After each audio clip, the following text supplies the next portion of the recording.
jangkrik. Jangkrik merupakan hewan yang memiliki kaki 6, 4 sayap, 2 antena.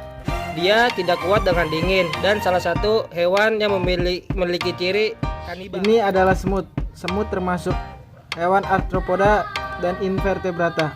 Ia memiliki kaki 6, antena 2 dan sayap 4. Matanya berbentuk majemuk. Ini adalah udang. Udang termasuk invertebrata arthropoda. Ia memiliki antena 2, kaki 20, tidak memiliki sayap dan memiliki capit untuk melindungi dirinya. Ini merupakan laba-laba. Laba-laba merupakan hewan arthropoda yang memiliki 8 kaki, tidak memiliki sayap maupun antena, dan dia memiliki kelebihan umum, yaitu memiliki kelenjar yang dapat menghasilkan jaring.